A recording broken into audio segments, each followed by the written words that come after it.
예수 그리스도의 복음을 믿고 구원을 받은 성도는 하나님이 거하시는 성전입니다. 또한 성도들의 공동체인 주님의 교회도 하나님의 성전입니다. 왜냐하면 교회는 그 안에 하나님의 영, 성령께서 머물러 계시는 공동체이기 때문입니다. 교부 오니게네스가 말한 것처럼 우리가 성령을 받기 위해 준비할 때, 성령의 임재를 간절히 사모할 때, 그때 비로소 우리는 무엇보다 하나님의 성전입니다. 이처럼 하나님의 성령, 다시 말해 성령님은 하나님의 성전이라 할 수 있는 성도 한 사람과 이 교회 공동체 안에 거하십니다. 이제 17절 말씀 함께 읽습니다. 누구든지 하나님의 성전을 더럽히면 하나님이 그 사람을 멸하시리라. 하나님의 성전은 거룩하니 너희도 그러하니라. 아멘. 방금 읽은 17절 말씀에서 하나님의 성전을 더럽힌다는 것은 하나님이 싫어하시는 죄를 범하는 것을 말합니다. 주님의 몸인 교회 안에서 하나님의 말씀을 무시하고 성도들 사이에 시기와 분쟁을 조장하는 것은 하나님의 성전을 더럽히는 행위입니다. 방금 읽은 17절의 이 더럽히면이라는 표현보다는 원어적인 본래적 의미에서 번역해서 다시 말씀드리면 이렇습니다. 누구든지 하나님의 성전을 부수면 하나님이 그 사람을 부수실 것이다. 왜냐하면 성전이라는 건물적인 의미로 번역을 했기 때문에 건물을 더럽힌다기보다 부순다는 의미가 더 문맥상 맞습니다. 누구든지 하나님의 성전을 깨트리면 혹은 부수면 하나님이 그 사람을 부수실 것이라는 말씀입니다. 성도님들, 이것이 어떤 의미입니까? 성령 하나님이 거하시는 교회, 다시 말해 하나님의 성전된 이 주님의 몸된 교회는 결코 인간이 범접할 수 없는 곳이며 그로 인해 거기에 속한 무리인 성도들도 거룩하게 되는 것입니다. 따라서 교회는 거룩한 모임이며 그 거룩함은 어떠한 이유로도 누구에 의해서도 훼손될 수도 파괴될 수도 없는 것입니다. 그런데 하나님의 성전된 이 교회를 파괴하고 혹은 부수는 행위가 무엇이라고 사도 바울은 고린도전서에서 이번 주 새벽 강조하였습니까? 그것은 한 주 동안 살펴보았던 당시 고린도 교회에는 그들을 따르는 지도자가 누구냐에 따라 성도들 간에 파당이 나뉘었고 그로 인한 적지 않은 분쟁이 있었습니다. 이로 인하여 고린도 교회는 골머리를 앓고 있었습니다. 이에 사도 바울은 누구와 되었든 간에 누구든지 교회를 더럽히는 자는, 다시 말해 교회 안에 파당을 짓고 그로 인해 교회 공동체 구성원들 간의 관계를 깨트리는 이와 같은 하나님의 성전을 부수는 죄를 범하는 이들은 하나님으로부터 엄중한 징계를 받을 것이라 경고하고 있는 것입니다. 그러므로 성도는 예수 그리스도의 그 진리의 터 위에 거룩한 교회를 세우기 위해 신앙생활을 공동체 구성원들과 함께 갈 때 자신의 언행 심사를 비롯한 모든 면에서 주의하고 또 주의해야 합니다.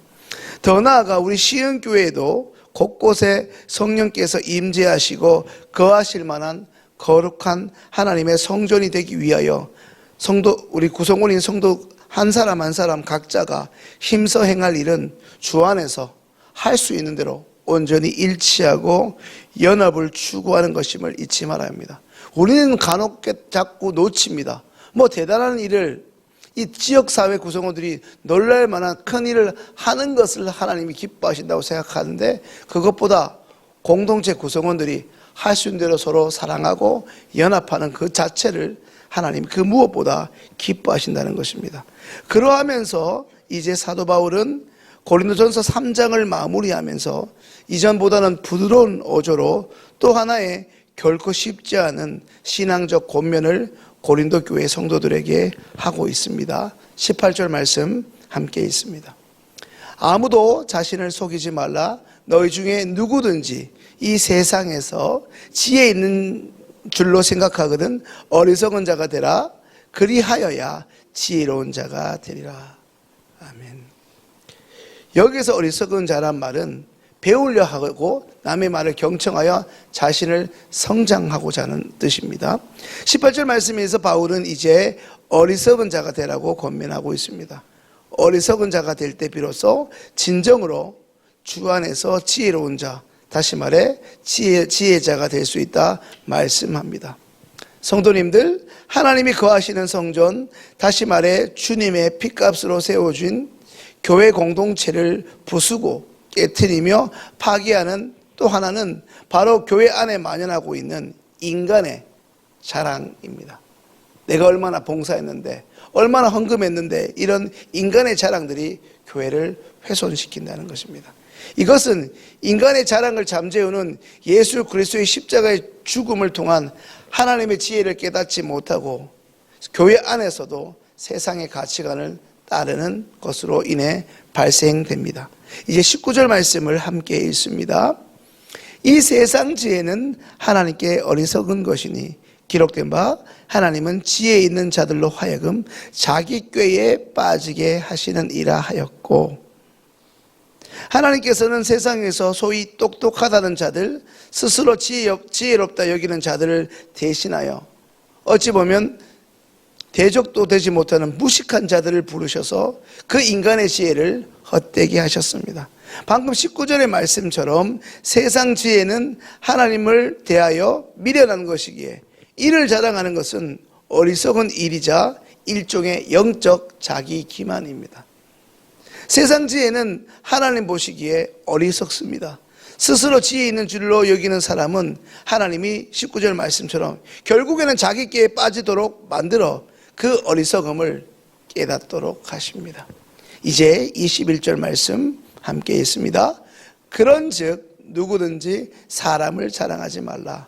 만물이 다 너희 것임이라. 성도는 세상 지혜가 아닌 하나님의 지혜, 곧 십자가에 달리신 예수 그리스도를 따라야 합니다. 고린도 교회는 인간 지도자 바울, 그리고 베드로, 아볼로, 이러한 인간 지도자들을 지나치게 내세우고 그들을 추종하면서 분파를 형성했습니다. 이에 바울은 그러한 지도자, 한마디로 사람을 따르지도 말고 그들에게서 인정받는 자신을 자랑하지 말라라고 권면한 것입니다. 이제 22절 그리고 23절 말씀 함께 읽습니다. 바울이나 아볼로나 게바나 세계나 생명이나 상하방이나 지금 것이나 장래 것이나 다 너희의 것이요.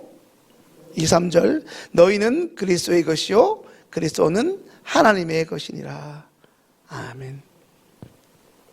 이 부분을 설명하기 위해서 예를 들겠습니다. 성도님들, 학교가 학생을 위해 존재할까요? 학생이 학교를 위해 존재할까요? 아침부터 학교가 학생을 위해 존재할까요? 학생이 학교를 위해 존재할까요? 당연하게 고민할 필요가 없죠. 학교가 학생을 위해 존재합니다. 예를 들어 이 동네가 황무지라고 생각해 보시죠. 아무것도 없는 뻘밭인데 여기에 도시계획으로 동네가 정비되고 아파트가 세워지고 사람들이 몰려들고 거기에 도로가 나고 그리고 수요에 따라 학교가 생깁니다. 학생들이 있기 때문이죠. 동시에 학생들이 저출산을 해서 소멸되고 없어지면 학교는 문을 닫게 됩니다. 근거는 뭐죠? 기준이 뭐죠? 학생입니다. 학생들이 거기 있기 때문입니다. 목회자들은 주님의 종이요 교회의 일꾼입니다.